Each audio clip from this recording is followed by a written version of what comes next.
Welcome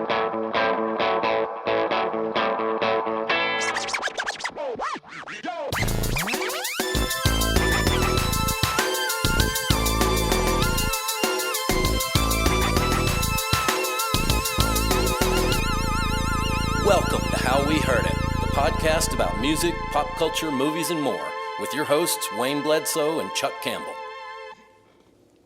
I'm Young. This is Chuck Campbell. And I'm Wayne Bledsoe. Hi, I'm John Baker. All right. This week, that's maybe Korean. I don't know. I feel like maybe I shouldn't be doing this because I feel like I'm getting them very wrong and people might be offended that I'm trying to say hello in other languages. You tried to say hello and you just said something about somebody's mama.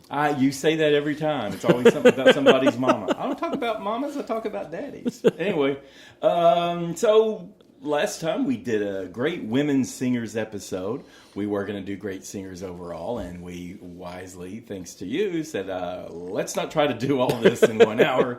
So we broke it apart, and we had great women last time, and this time we're going to do great men singers. And how is that different for you for distinguishing the two? Do you see any? Well, yeah, I think it's there's kind of different criteria, weirdly. Yeah. I'm not looking with men. I've got a few that had like a wide range, like some of the women we talked with about last time. But I think there's more of a sameness to the male singers than there is the women singers. I think. I agree. I was surprised that I came up with the same number of men as I did women, because I tend to think that I favor women singers, but the men, there are a lot of sameness in some of these categories, right. and with the women, it seemed like they were more distinct from each other, for better or worse. So, yeah, I think that's true. And there are a lot of people that I thought, I really like their voices, but they were like 25 other people's voices that I really like too. Yeah, one of my categories is kind of on that. And I do have categories. I knew you would. Brushed on those. Do you want to kind of follow that in any way? It's kind of a we could start chronological sort of. Well, you told me you were going to start with crooners. And, so we did pure voiced women last time. We started with them and how maybe Karen Carpenter doesn't sound the same as Judy Collins. It's like they have these great voices, but one has more spirit to it, and the other one just sounds kind of, antiseptic or whatever. Right. And I was talking up Karen Carpenter and not so much Judy. I like both their voices. Yeah. And with men, I don't know if the term pure voice is exactly right, but I thought of crooners and going way back before my time, stuff Dad would sing and all that, and found that same as with the women pure voices, some of the crooners were interesting and engaging, and some of them just kind of left me cold. Well, let me tell you a little bit, or let me talk a little bit about how crooners developed. Okay. Because crooners developed because of the electric microphone and electric recording. Okay. Because before that, everybody shouted. Everybody was loud because they had to be heard. And when you record into a giant horn. And you physically changed like the grooves in real time when it was being recorded. So crooning, and people made fun of it when it first started, like Bing Crosby and Rudy Valley and all those folks. They made jokes about them because they got right up to the microphone and they didn't have to project. The microphone projected for them. Okay. So, go ahead. Well, I was going to say, with a microphone, the closer you get to it, there's a thing called the proximity effect. And the closer you get to it, the more bass and the more intimate the vocal sounds. And so the good crooners knew how to play the microphone. Right. They would sing close and then back away and sing louder, and they were working the microphone. And you could watch them. Yeah. And also, another point you just made about, them singing into a horn, and that's where the term cutting a record comes from, because it's actually cutting a groove into a piece of lacquer. Yeah. Okay. Huh. Well, how old my music tastes are. I do, yes. One-eyed Joe and his... Yeah, well, when I was about hunting worms 10 or 11, I got a crank Victrola. Yeah. And I got a bunch of 78s, and I fell in love with... How old were you? Like 10 or 11. Oh, wow. Okay. And I fell in love with the voice of John McCormick, who was an opera singer, but he also sang popular songs. And it's funny because you can hear, I mean, he started recording at the turn of the century. I mean, I'm talking the 1900, and recorded up into the late 30s. And you hear him, not having to project as much as he goes along. But he was like the contemporary of Enrico Caruso, who was the most popular tenor probably of all time. And he was like number 2, but sang popular songs and sounded much more human rather than just like, I sing a perfect note. Even though he sang perfect notes, they had a humanity to them. Well, in analyzing them, because I kind of dismiss them all, as sort of just a type of singer. Right. I actually do really like Frank Sinatra, and I love like "Fly Me to the Moon," and just all this stuff about My Way. I've heard that to death and everything, but there's just something. There's just a little more humanity to it. I don't really like Bing Crosby or Perry Como or Dean Martin. They're a little bit more showboaty to me, or I don't know. I don't feel connected to them, but Frank Sinatra for sure, and Nat King Cole. I don't know if he counts as a crooner or not. But, yeah, I think he does, even though he does sing jazz too. Yeah, but like Unforgettable, and that I don't know what the Christmas song counts at, but that's just such a classic. Oh yeah. Well, I like Bing Crosby. I like Frank Sinatra too, but Bing Crosby, you got to get started with Bing Crosby. I think in his late 20s recordings, in the early 30s, because 1920s. Yes, 1920s. He's you can hear him develop as a singer, and he went through a pretty boring phase. I think in sort of the late 40s and 50s. Mm-hmm.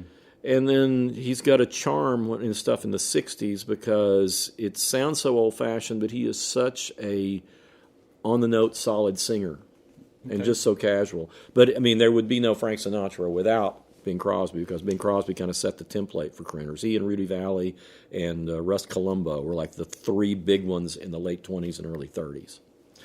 Just another recording history fact. Bing Crosby was a pioneer in recording, and he was the first customer to ever own an 8-track recorder. I didn't know that. Yeah. And he became a salesperson for Ampex, who made that recorder, because he was the first one that owned one. Huh. Wow. So, anyway. Okay. Well, yeah, but I had a real good... one time I got to show Elvis Costello around downtown Knoxville, and we had lunch and did an interview. And that was one of the things we connected on is our love of Bing Crosby, because he loves Bing Crosby. Okay.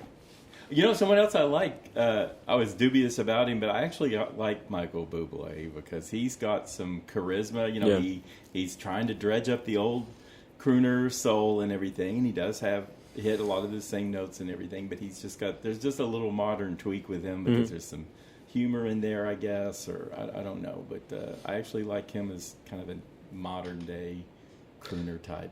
I reviewed his show. I think he's okay. I don't think he doesn't have the charm for me like Sinatra. And you didn't mention. What do you think of Tony Bennett?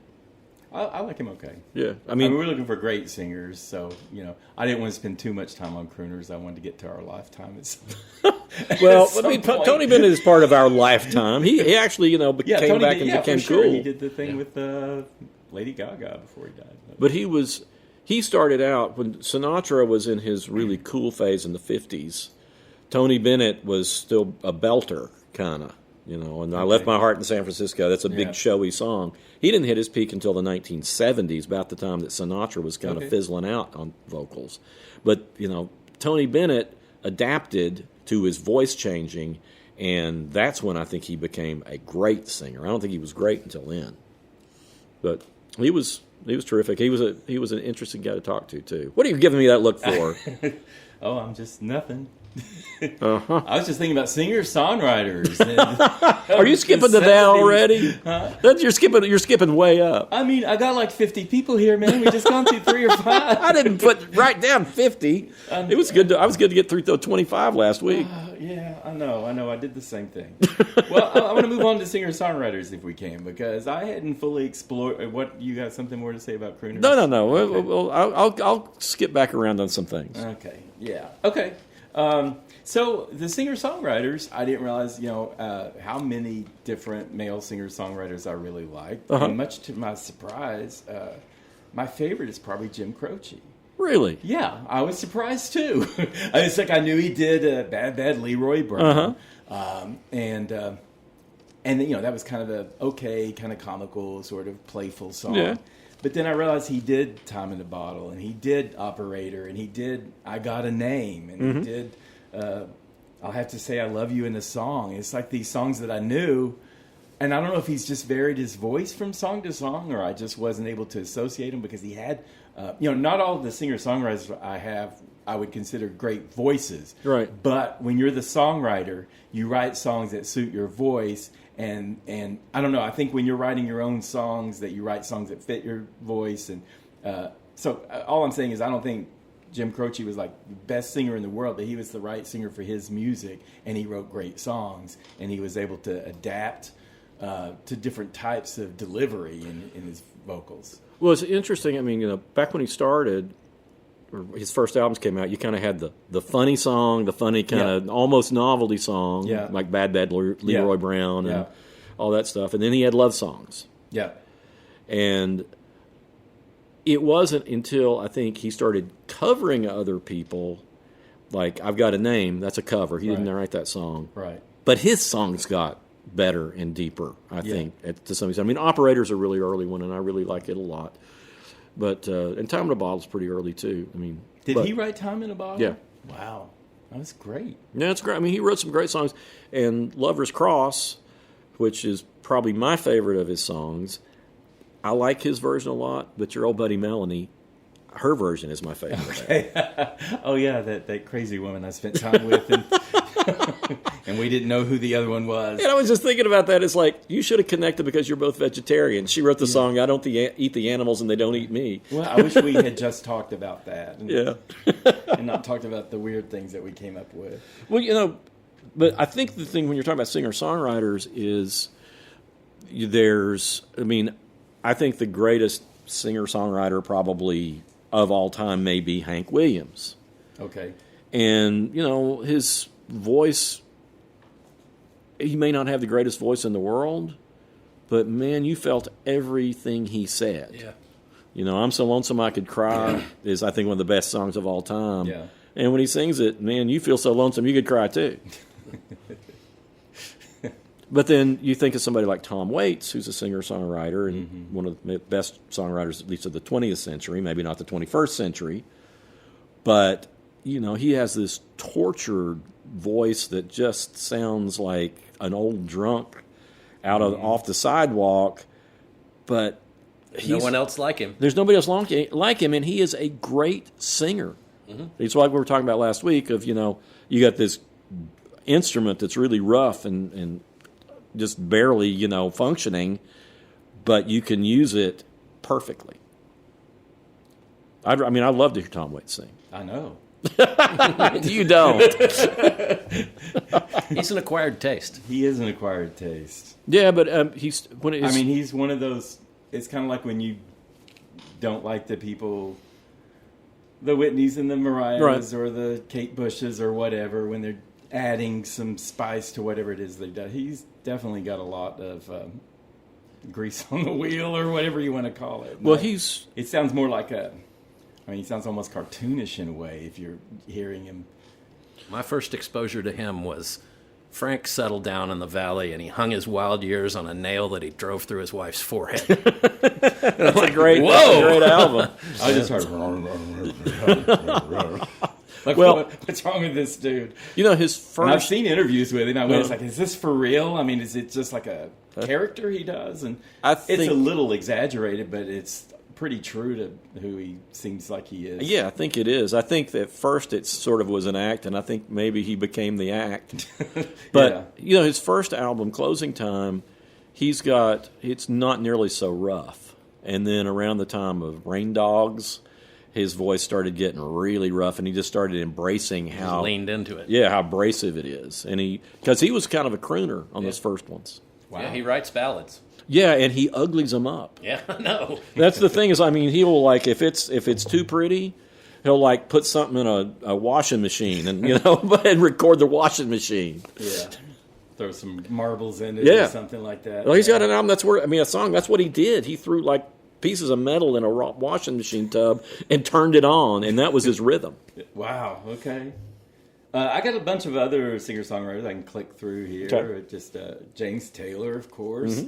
Not the most exceptional singer, but a great songwriter.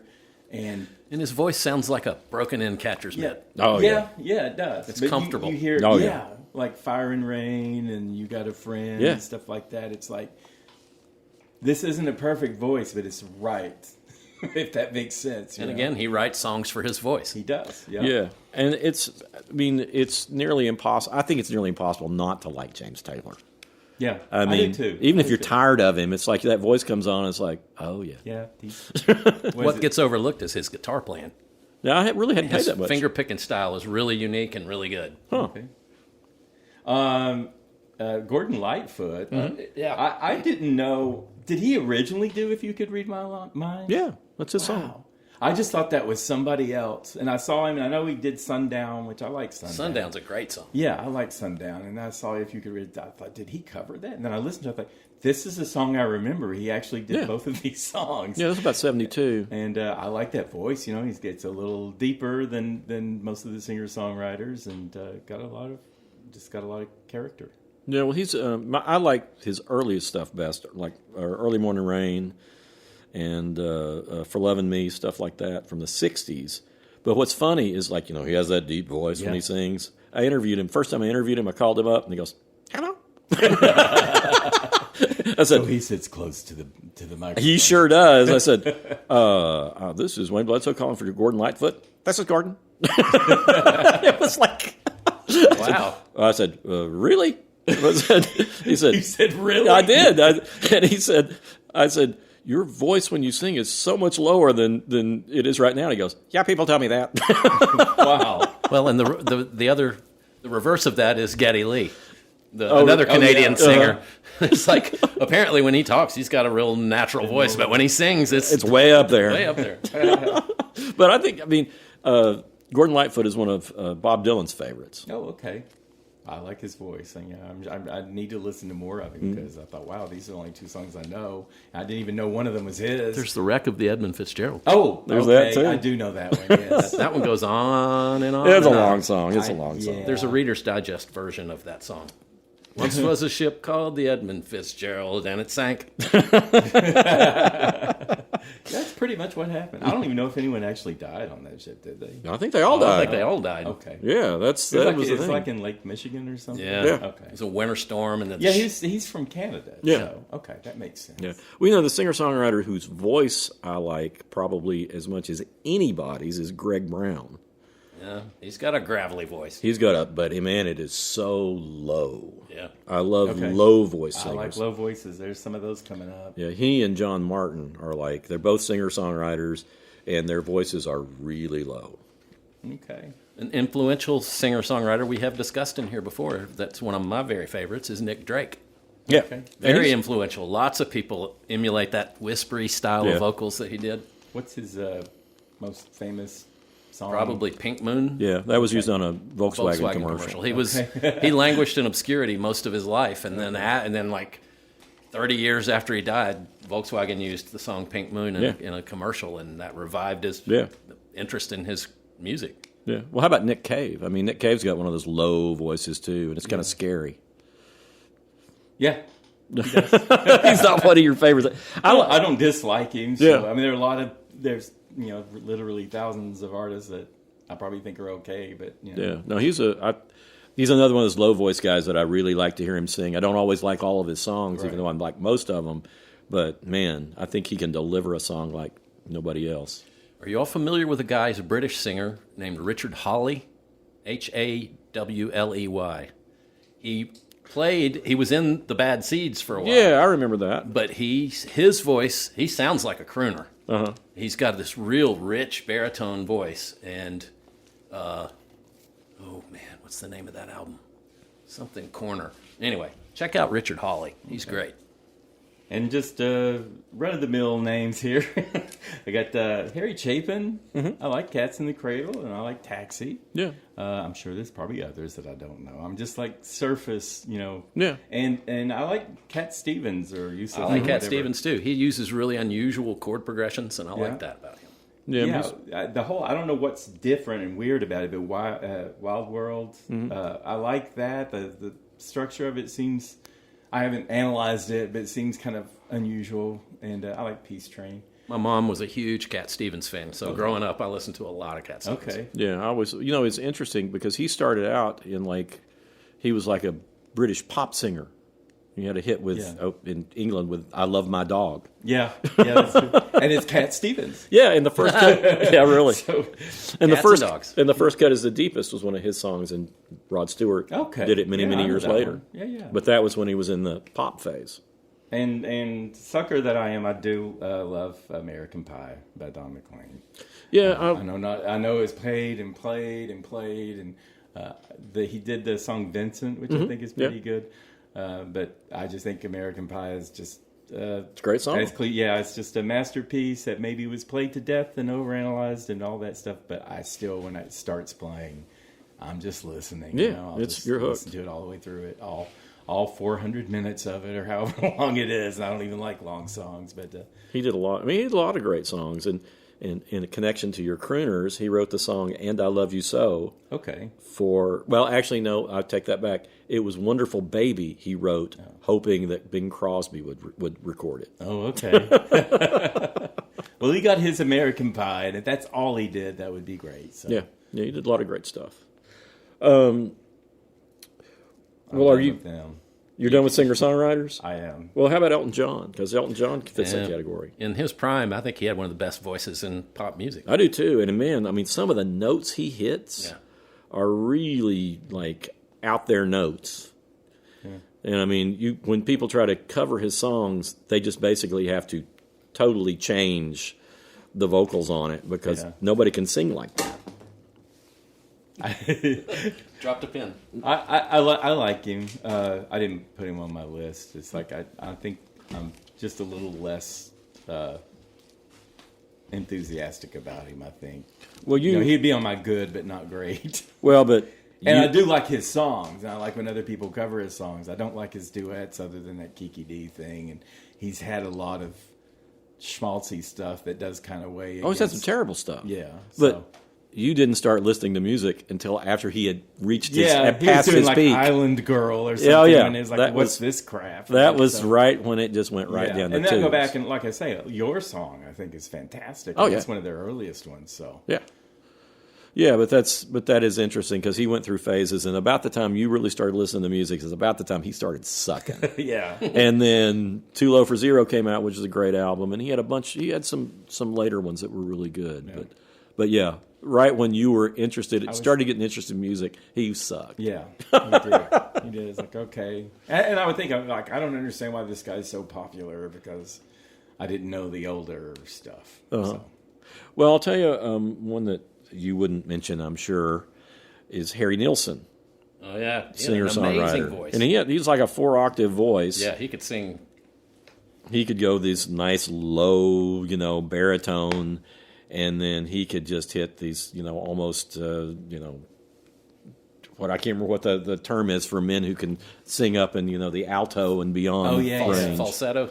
Well, it's not falsetto. It's like contralto's women, I think. Yeah, it's like it's countertenor. It's like a countertenor. Okay, yeah. But yeah, and he's like, if you listen to his earlier stuff, the stuff that came out in the '60s that got the Beatles hooked on him, it's just really smooth and beautiful. And then Richard Perry got a hold of him, and he did "Without You," which is like that's great. Best reinterpretation of a song probably of all time. Taking a song that the original people, Badfinger, it was not a very good song when they did it. And when Badfinger had their charm. Though. Oh, I love Badfinger. But they didn't do a good job on that song, and he transformed it. Yeah. And it's all because he was such a great singer. Okay. What you got? You want? Well, I mean, I've got, more of mine I look at as in categorically as like the styles, like the R&B singers and the soul that's singers. actually my next list. Okay, well let's start there. Let's talk about Marvin Gaye, should we? Let's start before we go to Marvin Gaye. Oh, okay, all right. Let's I'm go. jumping the gun. You're jumping the gun. Let's go back to Ray Charles because he's basically the first soul singer. Okay. And and what that is that's a blend of R&B and gospel. Okay. And when you started putting those gospel influences in R&B, people started getting pissed. Okay. Because they didn't want that. They thought that was sacrilegious. Oh, okay. But, he started it, and then you got more people coming on. You got, James Brown right after that. Okay. And, I think James Brown is a great singer, but Ray Charles is just one of the best. Oh, man. Yeah. And he redefined so many things in music. And really, one of the few people I think probably was a musical genius. Okay. When Leslie and I moved to Memphis, Leslie is my wife, we moved to Memphis and we got there and we'd been there a couple of weeks. And the Mid-South Fair was at Liberty Land, and Ray Charles and his orchestra came and played, and it was free with admission to the fair. So it was $8 to go see Ray Charles. Wow. And everyone in the band in a tux. The Raylettes, the background singers, it was just... Wow. It was amazing. He's amazing. Well, I got my best quote interviewing Ray Charles because I used to interview him about every other year because he came all the time. And I'll have to not use the word. Okay. Yeah, where's my list? Anyway? I've hung it in a secret location. But I said, we started talking about, we're getting along great and talking about all sorts of different artists. And I said, well, what do you think about rap? And he goes, bippity bop bop bop, bippity bop. What the F is that? I could do that when I was 3 years old. And I bet he could. No comment. Well, after that, long after that, Kanye West sampled him and probably made him all sorts of money. So he probably liked rap a little bit better after that. But he was great to talk to and just tremendous artist. So what do you think of Marvin Gaye? I love Marvin Gaye. I think Marvin Gaye is other than Otis Redding. I like Otis Redding. Otis is my favorite artist, R&B soul artist of the 60s. I think Marvin Gaye is my second favorite, although I think Marvin Gaye had more range than Otis did. But I think he's one of the greatest singers of all time. Yeah.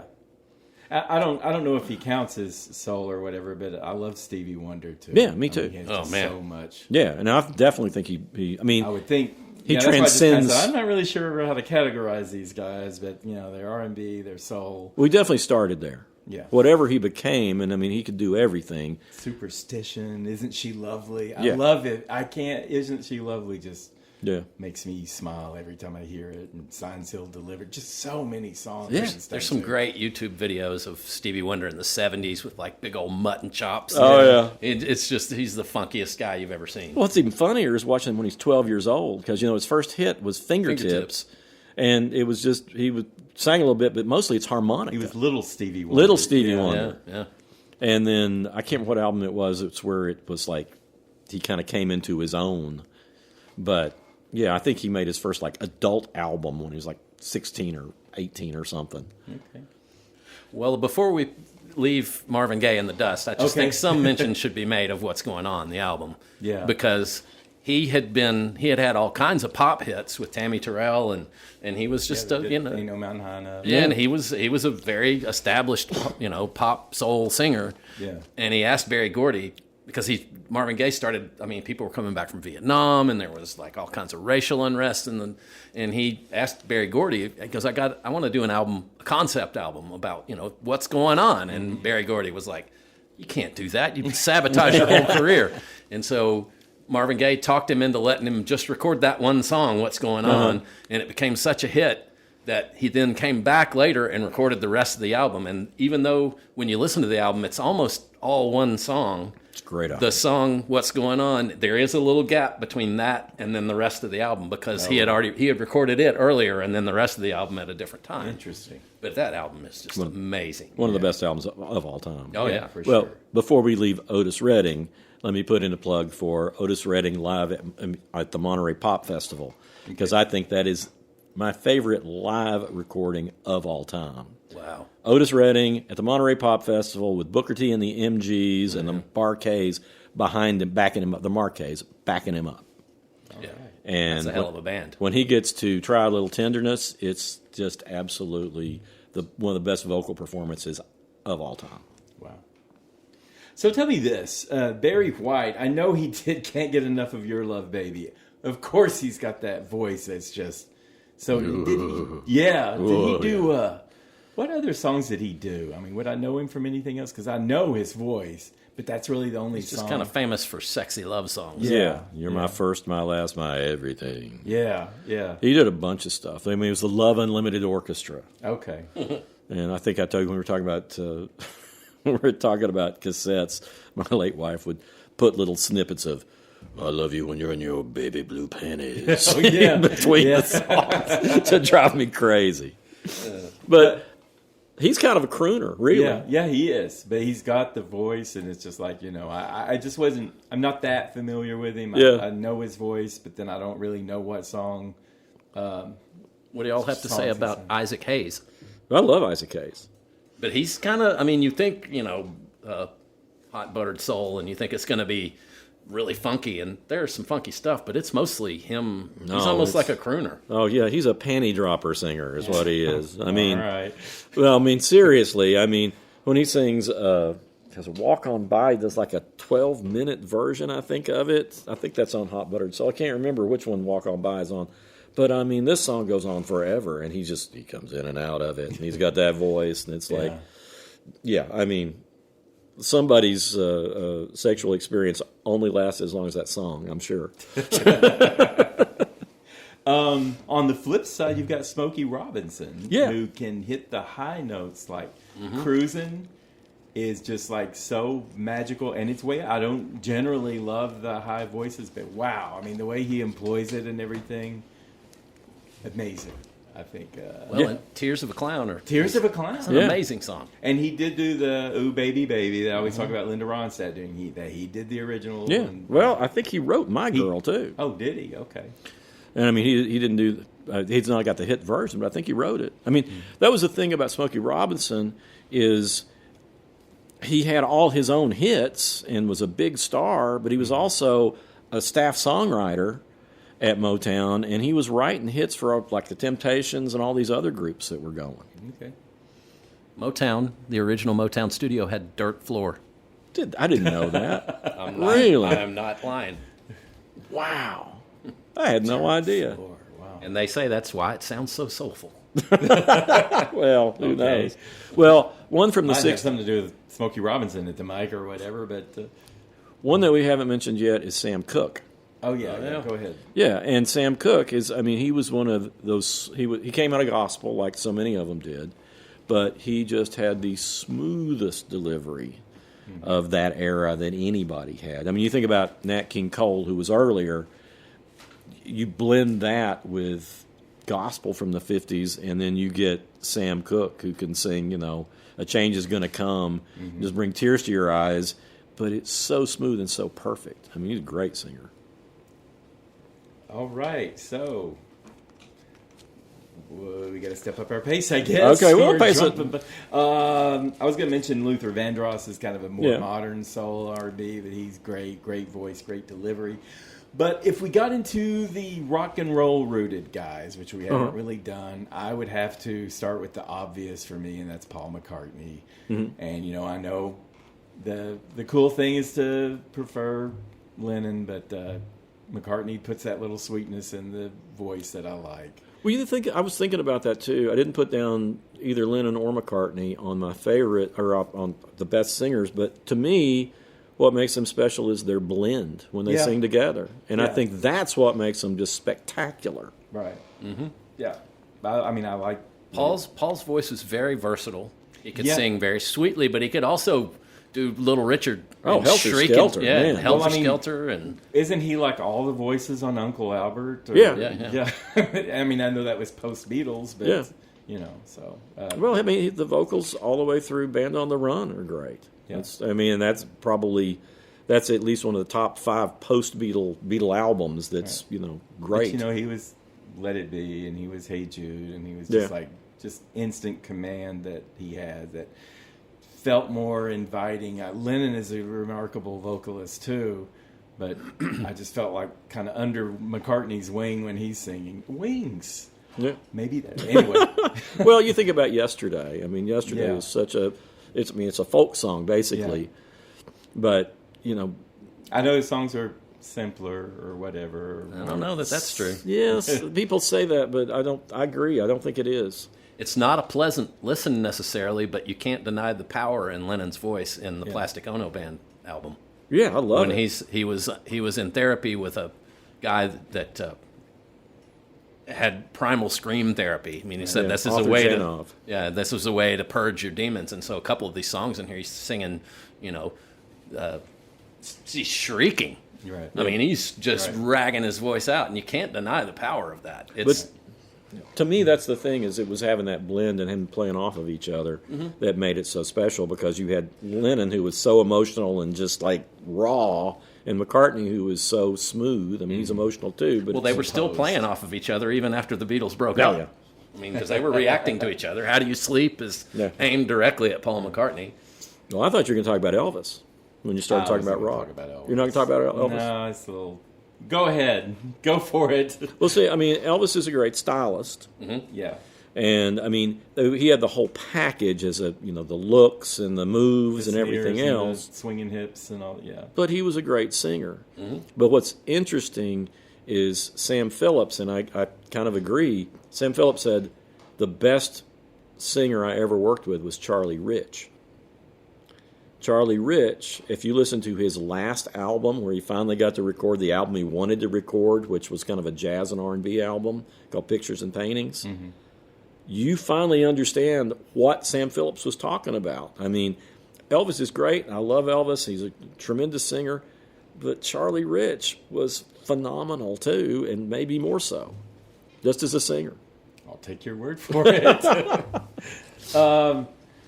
This offbeat, but I would say Jerry Rafferty, because he was with Steelers Wheel and he sang Stuck in the Middle with You, and then years later he did Baker Street. And that whole album is great. Yeah. City to City? City to City. And I didn't realize he had an alcohol problem and died of alcoholism. Yeah. Did you ever see Stuck in the Middle video? I don't remember the video of it. It's a really cool video. It's like one of the early videos, and you ought to watch it. He looks like he's really on something in it. But it's interesting because they actually have a story in the video. They've got these characters, like there's a clown and there's a Joker, and there's some gal who I guess is one or Joker, and it's a.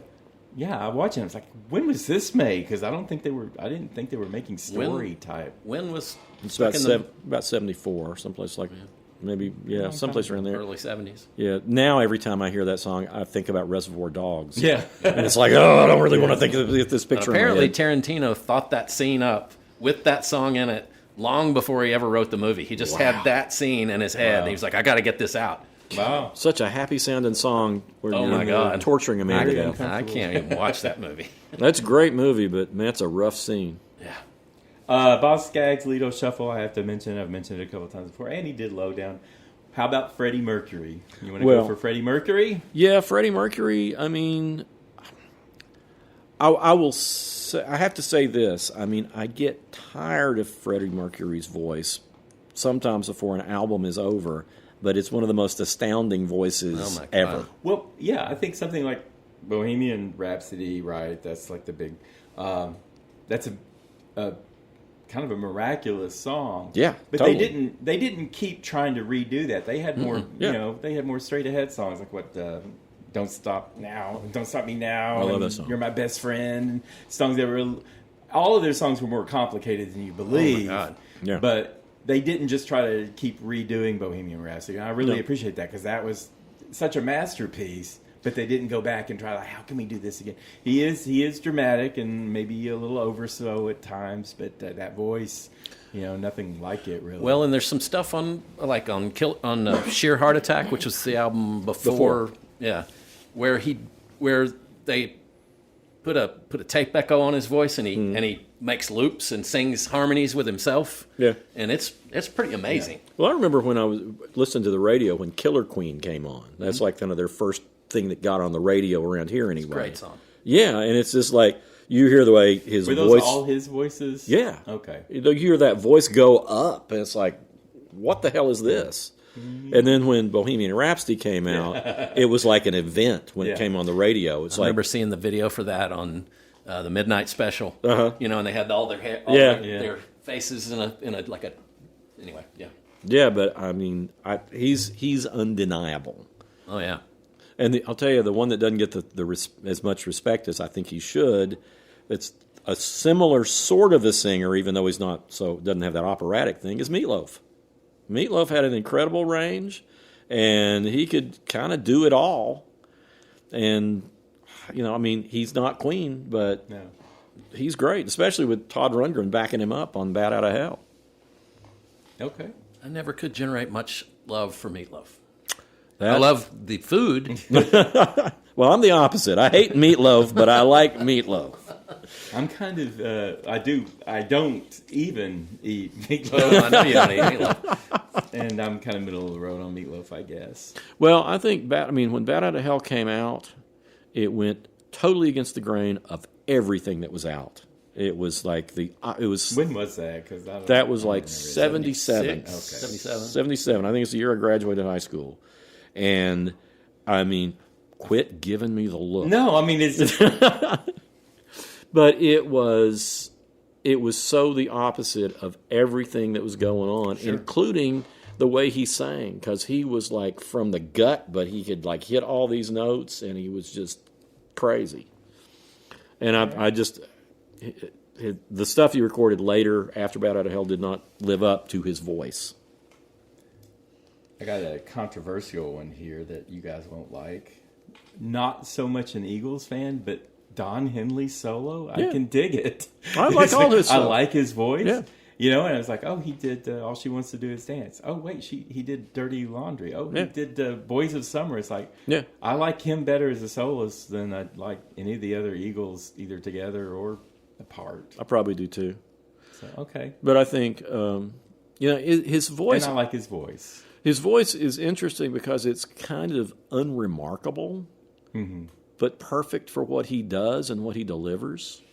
He's not got He's just one step out of straight ahead. It's like he's close to the center of whatever you would expect from him, but and I think that those solo songs, I don't know, was it kind of a surprise that he would break out the way he did? No, he was always one of the lead vocalists and one of the main singer-songwriters. All right. I've got a Don Henley story. Okay. A friend of ours, you know him, I'll tell you later, used to work stage crew for concerts around town, and the Eagles' Hell Freezes Over tour came through the Enormo Dome here in town, and our friend Mark was working backstage, and there were posted signs all over backstage that said, "Do not look Mr. Henley in the eye." Oh, it's so weird. I got along great with him on the phone, but I've heard that he could be a real pill for most people. Okay. I've got scads others. I don't know.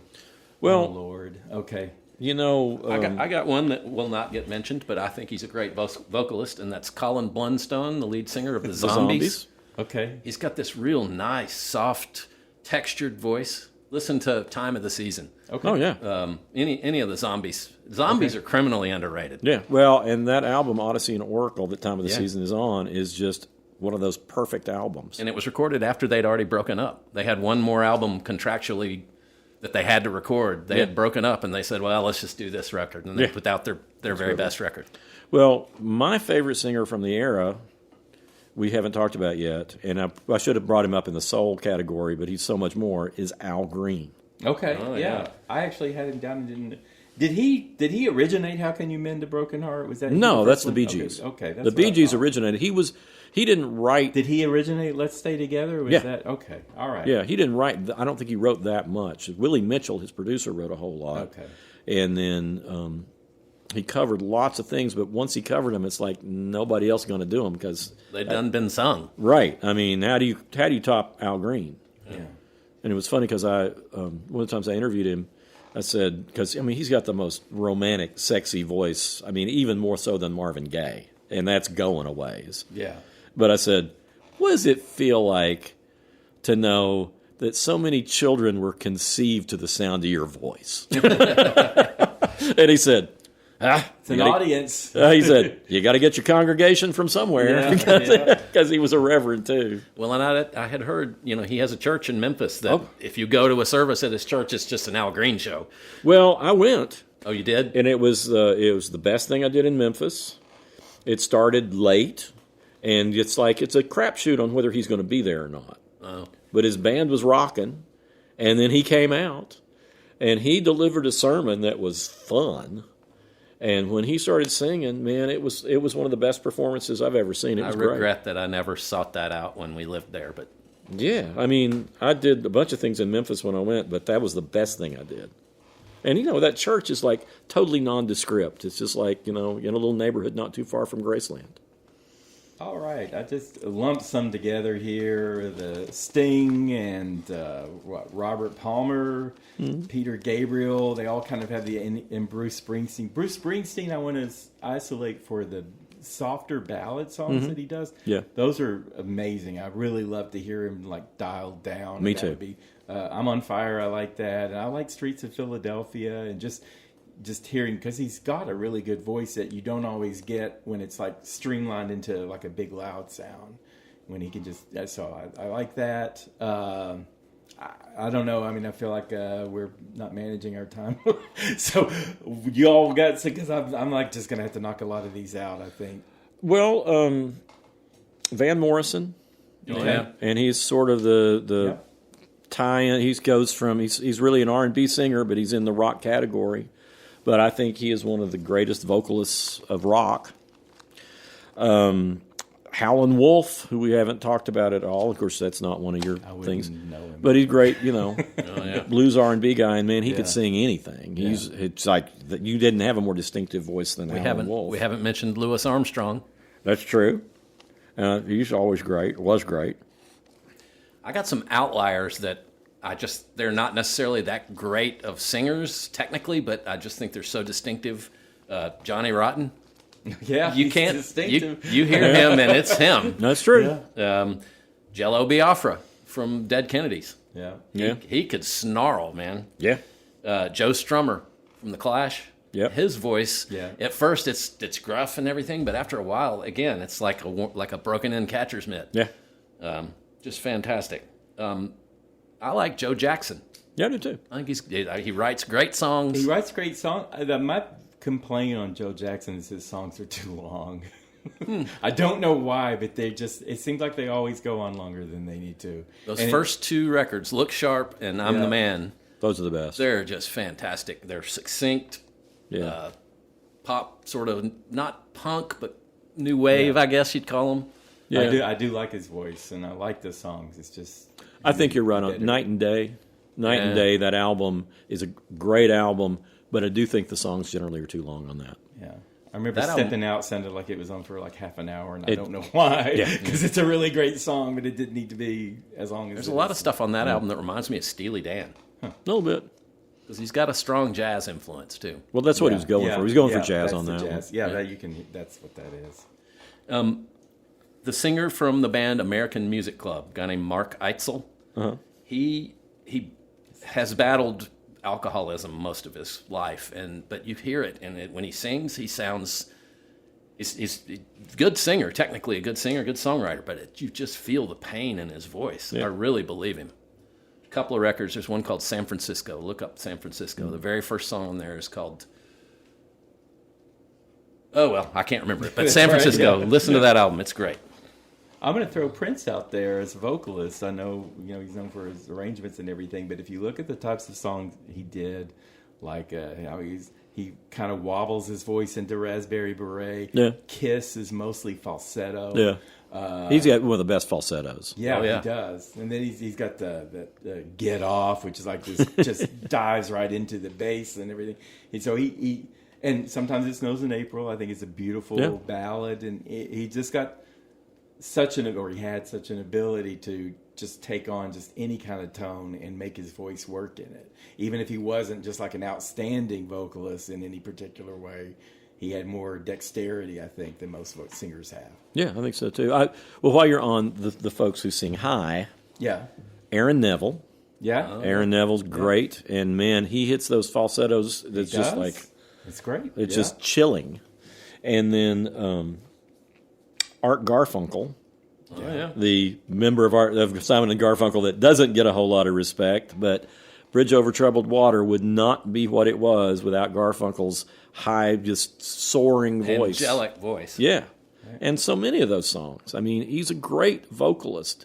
And that was just, he didn't get a lot of respect because that's the era when everybody wanted the songwriter to be the star. Right. And he was not a songwriter. Right. And he was paired with one of the best songwriters that ever lived. Exactly. But he was the great vehicle for, like, you know, for Emily, wherever I may find her and things like that. It's like Paul Simon couldn't have delivered that song. It had to be Art. Yeah. Okay. And then there's Stephen Merritt on the flip side of that, of Magnetic Fields. Just a bass baritone, you know. And almost, I mean, he's not monotone, but his range is like so tiny, but it's perfect for what he does. Yes. Yeah. And I love that he works with big concepts. Yeah. You know, it's like 69 love songs. It's a 3 CD set, and all the songs are about love. Yeah. Right. From one... And they're all about 2 minutes long. Yeah. And when he did 50, it was like every song is about a year of his life. Yeah. And when he played Big Ears, and I interviewed him before that, he said, well, they wouldn't want me to say this, but if you're only going to go to the first show and not go to the second one, don't go to the first one. It's like, come on, man. That's funny. Yeah. Well, you haven't brought up any country at all. No, I would only bring up maybe Core Blonde if I did. I mean, it's like... Garth Brooks has a decent voice, but and you've already brought up Hank Williams, but George Jones. Yeah. George Jones, one of the greatest singers of all time. He could sing everything. So you've said. He does. The thing about George Jones... Listen, He's got such a fascinating story. Yeah, but beyond the story, it's like he could bend a note like a steel guitar, plays. It's like... He could slide from one note to the other and make you feel it. It wasn't like, okay, I'm going to show off. It was like, this is just the most natural thing in the world, and I'm going to break your heart.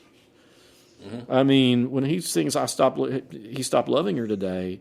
I mean, you don't give about George Jones. The thing was, when that song came out, it was his biggest hit. And arguably, some people would say the greatest country song ever written. Right. That was right when he was in the absolute depths of his alcoholism and cocaine addiction, and that was the last thing he needed was tons of money. Well, you're friends with Mark Dunn too. Mark Dunn was his drummer for 7 years, and he's got a whole book about. Called "Kick It Off." Look it up. And it's great. I edited it, and George is one of the greatest singers I think that has ever lived, but God almighty, those stories are something. Oh, yeah. Vince Gill is another one, and he's one of those guys who can hit just high notes. And I know my mom had a crush on him in his early days. He is. So he was good looking, I guess, at one point. He was a good looking guy, and he's a great guitar player, but man... He's when we're talking about perfect singers with the women, how they could just hit the note and just be so pure. That's what Vince Gill can do. Okay, there's a great Vince Gill quote where he said, when he was talking about being able to buy music on iTunes, and he said, "You can pay 99 cents and buy my new song, or you can pay 99 cents and buy an app that makes fart sounds." And I don't know which one's going to be going to be the better value. Which one are you going to get the most use of? And Randy Travis. Okay. I think Randy Travis is a great him. Singer. He's not got a lot of charisma on stage, but man, I didn't spend a lot of time listening to these guys. I know you didn't. I was You're doing you're not a country guy. I just had, I was constantly finding 3 new albums every week, so I didn't have time to listen to stuff I wasn't going to review. I'm going to waste my time on country. Yeah, I'm not going to waste my time on something I'm not even going to review. But with country artists, they had less to hide behind. In rock and R&B, you got this great beat. In rock, it was just, you got loud instruments. And in country, you didn't have that. True. You had to have great vocalists. Yeah. And, there's so many. Ray Price was a terrific singer, and he was a crooner. He became a crooner. He didn't start out as one, but for the good times. Okay. The Chris Christopherson song. I mean, that is just one of the most perfect little nuggets from the 60s of just a great vocalist delivering it. I don't know if we're even in the 90s yet. I'm sorry. And all right, I'm going to throw Willie Nelson out there as a great singer with not a great voice, but, you know. Okay, I buy that. Okay, go ahead. 80s bands, I think the Tears for Fears, Roland Orzabal, I thought he was great, not just because of shout and stuff like that, but Everybody Wants to Rule the World, the flow of that, the melody of that, and then the song they had later, Seeds of Love, that was just a straight-up Beatles song. It was, like, awesome. Others, let's see, let me just skip. Michael Hutchins of In Excess, he was very overlooked, but he had a lot of sensuality and growly type voices and stuff like that. Skip. They've Gone. I've talked about him before from Depeche Mode. I'm going to get up to some more modern stuff. You can slow down. I'm not going to talk about hardly anybody else, so you can slow down, Chuck. Well, it's all right. I don't have any other. Okay. Yeah, we got time. All right, well, let me take over this century then. Yeah. I'm going to say Muse, Matt Bellamy. That Starlight is that particular song, especially. You listen to that, it's just a vocal showcase. But also the Knights of Sidonia. That's kind of a modern Queen and very dramatic. And I know you know Muse well, John. They originally, to me, he sounds so much like Tom York from Radiohead. Yeah. I think he sounds better than Tom York, you know. I like that. Because I think he's got more range, you know. Well, I do. And I'm standing by it. Okay. Trent Reznor, Nine Inch Nails. I think the delivery on Hurt and Closer and stuff like that, you know, he can be menacing, but there's also like some beauty in the voice, even if it's really dark themes and all. Even more modern, Ryan Tedder. He's probably the most popular songwriter in modern music and popular music, and he's got a hand in just about every hit that's out there now.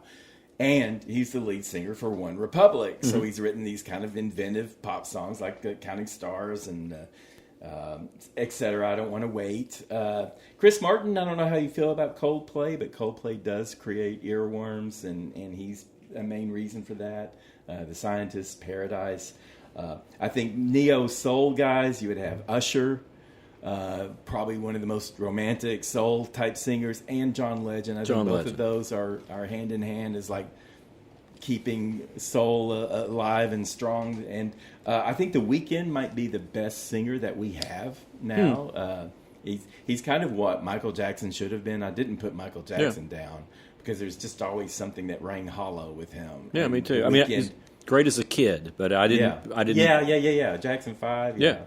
But and even just something disconnected from him. And The Weeknd is like what Michael Jackson had, only with some heft to it. Post Malone. Malone, the good thing about him is when I first heard him, everything I heard by him was just so auto-tuned. I thought, this guy must have the worst voice ever. So, I thought he was a joke for a long time. And then I heard him singing live. And it's like, this guy can really knock it out of the park. And they started peeling off the auto-tune and just letting him sing. And he had awesome Sunflower and Circles, Goodbyes. He's had so many great songs. The best boy band guy to come out, I think, is not Justin Timberlake. I think that's Harry Styles. I think he's got much more depth and range than Justin Timberlake ever had. Sorry, Justin, but and As It Was, Sign of the Times, Watermelon Sugar, which is, I'll tell you what that's about afterward. And I would say looking forward to, and I know you don't like him, but Benson Boone. I looked at him, I was like, okay, he got to start on American Idol in 2021. He's only 23 years old. He does have a little too much going on. He's got a little too many spices in the sauce or whatever. But he's got a great range, and he can do tricks with his voice, and he's like a gymnast or something. So he's always like in bodysuits. I don't know if you've ever seen him perform, but he's really fit, and he just comes out and he goes on elevated levels and stages and everything. And just in the middle of a song, like in between lines or during a line or whatever, he'll just do flips, like back flips and front flips. It's like, dude, you got so much going on. You're like 22 or 23. He's probably the biggest hit maker of the last couple of years. And I think he's got a lot of potential, even if he's kind of overdoing it a bit now. I've skipped so many people. What do y'all think? Anybody that we haven't mentioned Robert Plant or I'm not a Roger Daltrey. Now Roger Daltrey I do like, and I was really thinking about Robert Plant was the first one to sort of really originate singing just way up into the stratosphere. Yeah. Yeah. And that became kind of the way metal singers did. I mean, look at all the hair metal bands. They all sang super high, and I think that was partly because of Robert Plant. I hate him for that. Yeah, I do too. I don't like that in music. I don't like the guys in the stratosphere. Well, his new stuff with Alison Krauss is fantastic. Well, and I got so that I liked Led Zeppelin, but it was always a struggle for me because I don't really like generally this high squealy voices that much. I thought we'd fight about that. No, I mean... We're fighting John instead, I got so I liked him, but it took a long time. And there are still songs that he does, immigrant songs, still gets on my nerves. I like it, but it's like there's just something about that that's just getting to me. It's too much. When he would do the folkier songs, like Going to California, it's like, oh, okay, I can dig this. But, yeah. But, no, I don't like generally the screamy songs. I like Anthony from Anthony and the Johnsons, who is, has a male singing, this transgender falsetto that is beautiful. Okay. But that's one, of the high ones, that's the one that's like, I can handle him better than anybody. You haven't mentioned Mike Patton from Faith No More. Oh, yeah. And he's... There's so many. I mean, it's like... I got one that I think is one of the best vocalists in American music, and that's David Hidalgo from Los Lobos. Yeah, he's great. He's got an amazing voice. Yeah. And he's an amazing guitar player, which I think you care about. Well, good. Yeah, kudos. One more. Going back to the Turtles, Howard Kaylan has one of the sweetest voices. When you hear him sing Judy Still's song Lady-O, which everybody should look that up right now on YouTube, it is beautiful. The Turtles are criminally underrated. They are. They are very subversive. Yeah. Their album Battle of the Bands is amazing. Yeah. It's a concept record, and every single song is by a different band. They're all the Turtles, and on the back cover there's like a picture of each band, and it's all the same people, but they're in different outfits. Yeah. But it's Howard's voice that I think makes that band better than everything. Both of them. Mark Volman. Mark Volman. They come from like a choral singing background. Yeah. Singers is what they are more than anything else. I think my vocalist from Front 242 is subversive. As long as you're totally subversive. Jean-Luc Demeyer, and he's got this. They're Belgian. Yeah. Okay.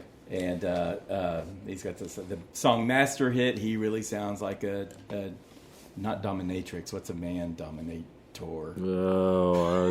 Don't sadist. He's a sadist. Or just a dominant anyway. Headhunter. He literally sounds like he's looking to hunt heads. And then Welcome to Paradise is just a vicious takedown of organized religion, and he's just got that sinister kind of growl that. So I think there was something odd out there. Well, I'm surprised, and I hate him, but I'm surprised you didn't mention Axl Rose because you like Axl Rose. I like Welcome to the Jungle. I mean, I just hated Guns N' Roses from the second I saw it. I did too. Yeah, I like the rest of the band. November Rain, and it was and I didn't, I wasn't crazy about them, but okay, I loved Welcome to the Jungle, and I loved his It was performative. It wasn't singing. It was just like he was like a carnival barker or something like that on your Apocalypse. And I think that his voice worked for that particular context. But I'm certainly not, wanting to hear him any more out of him. I'm with you.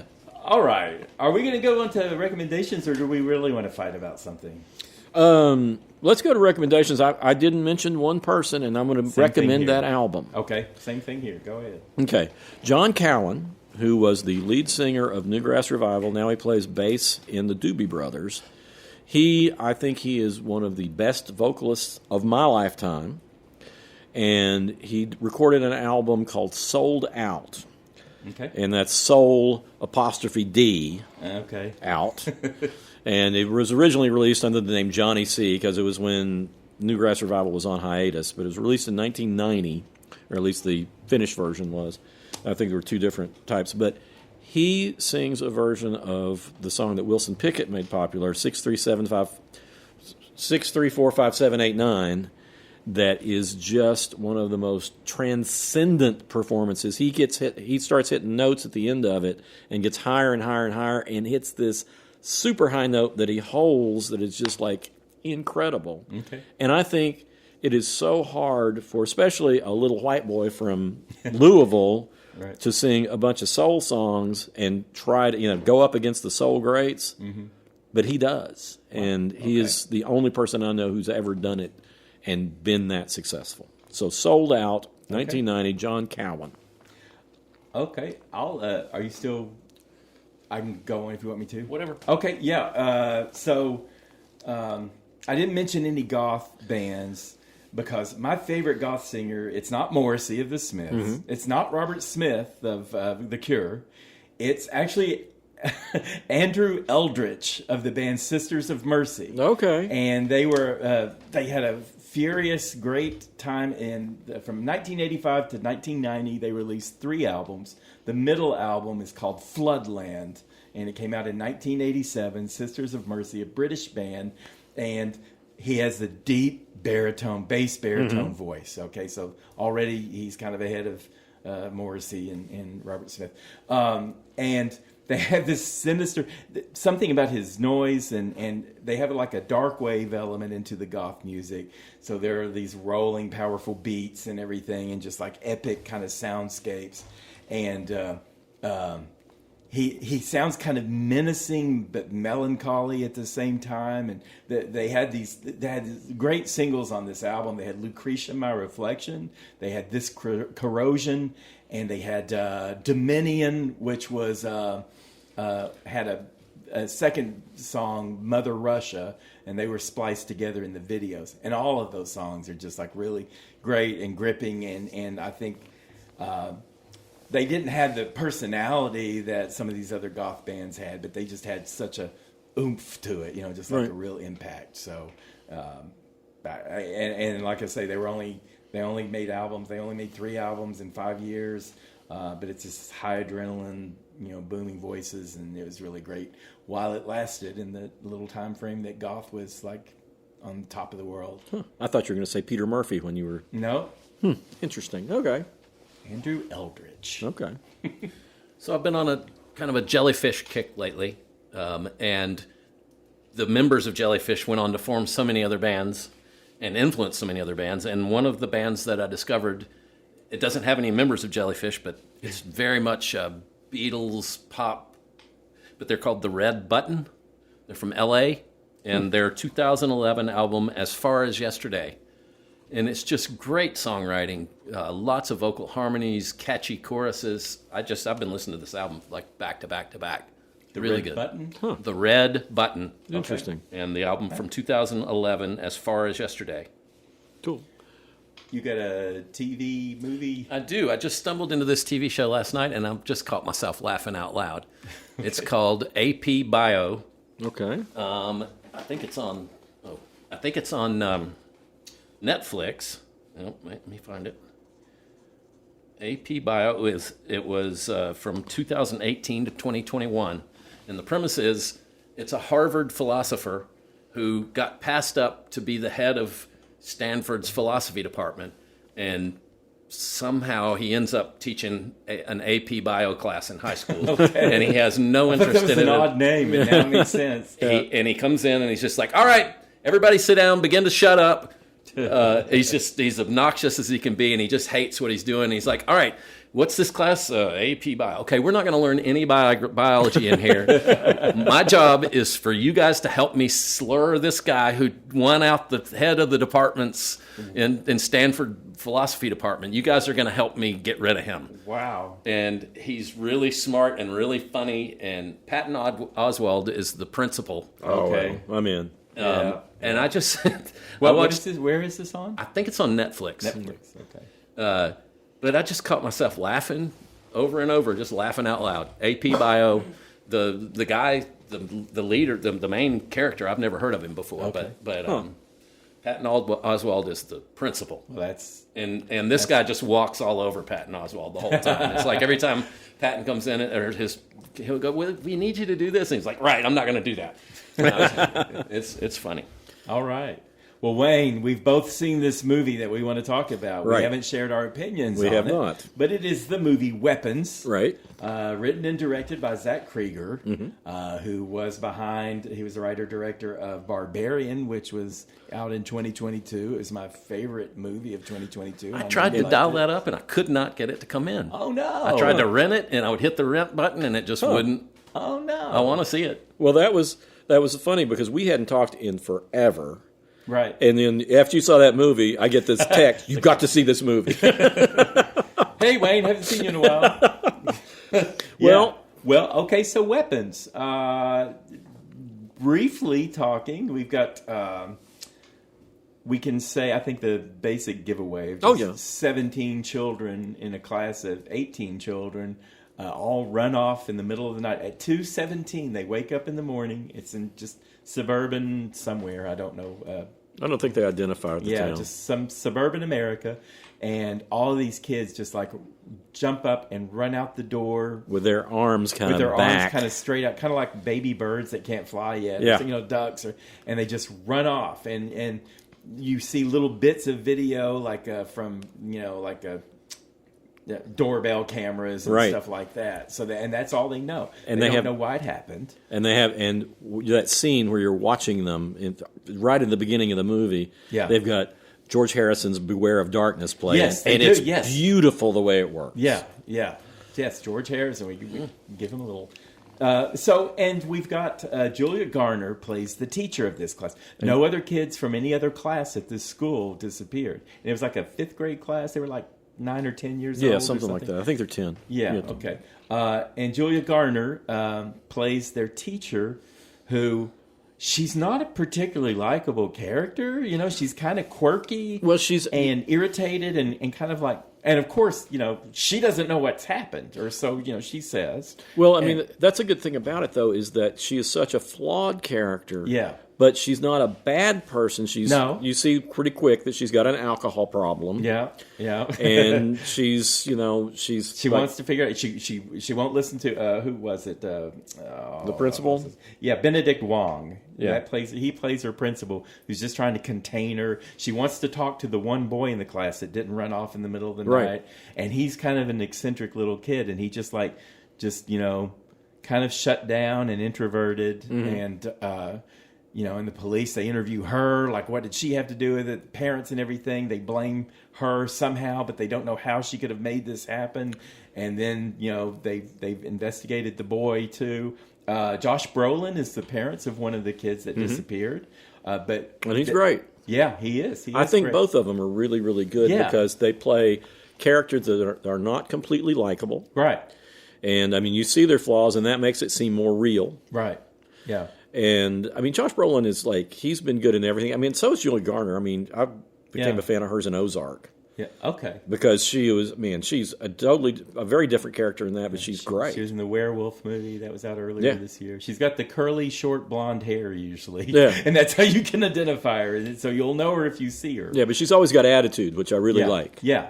And that's from Ozark. Yeah. Yeah. She's Ruth in Ozark. Yeah, she's one of the best characters. Well, it's not as twisty as Barbarian. No. And it's told like it's the classic movie that started this. We're going to show you each character's perspective. Rashomon. Yeah.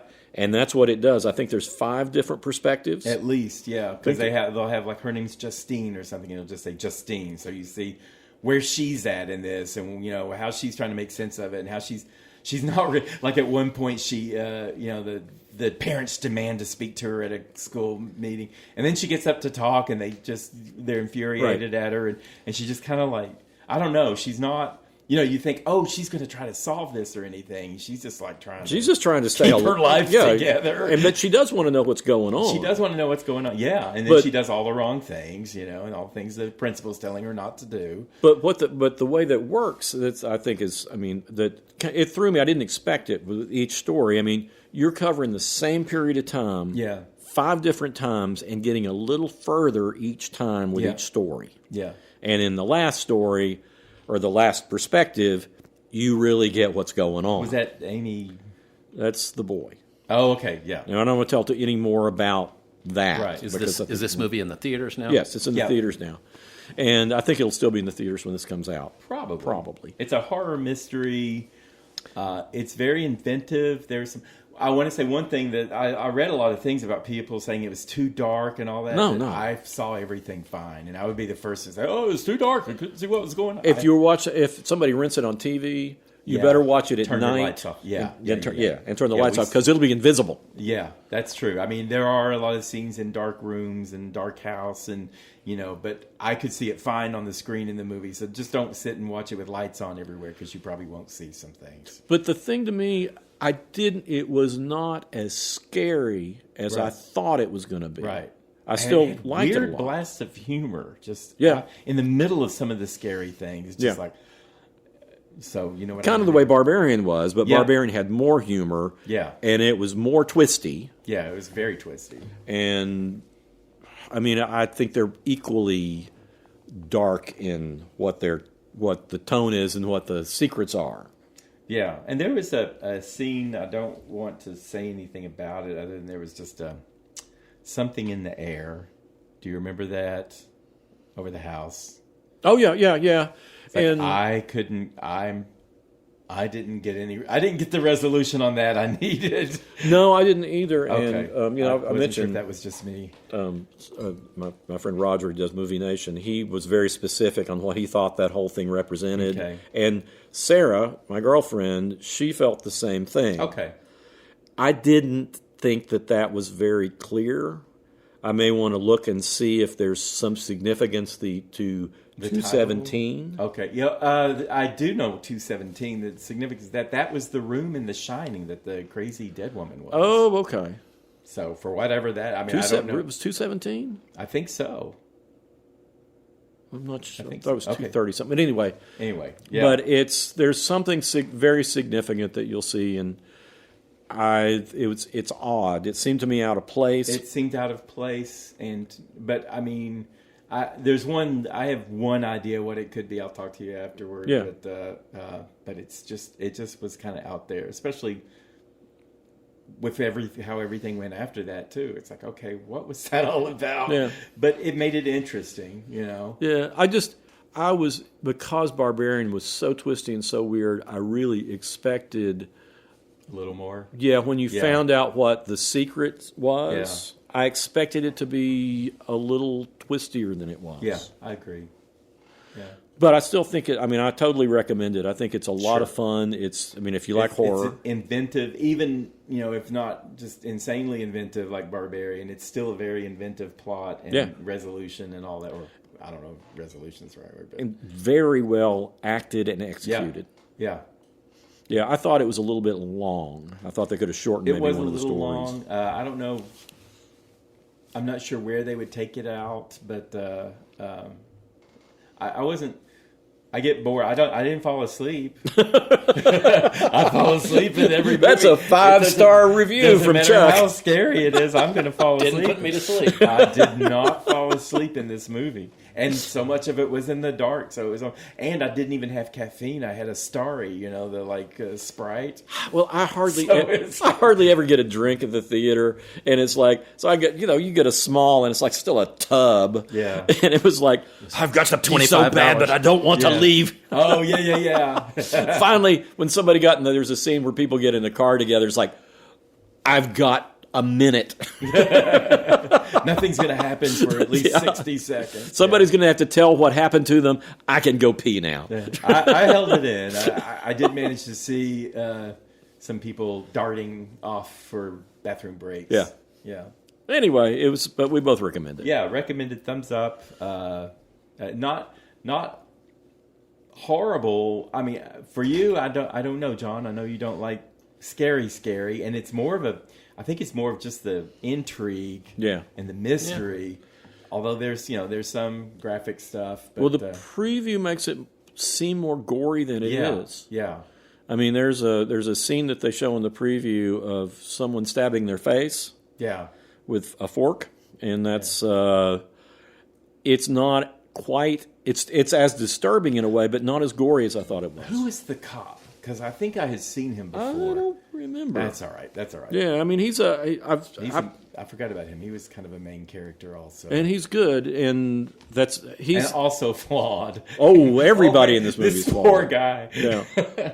Anyway, we've rambled and rambled. I think it's obvious we both liked it, and we both recommend it. And we'll see you next week. Yeah. If you got any comments or suggestions for us, howweheardit@gmail.com. You can reach us that way. Or you can check us out on social media. We're on all the major platforms, from YouTube to Facebook to Instagram to X to TikTok. And we'll swing back around and have something else to fight about or agree on. Thank you, and bye.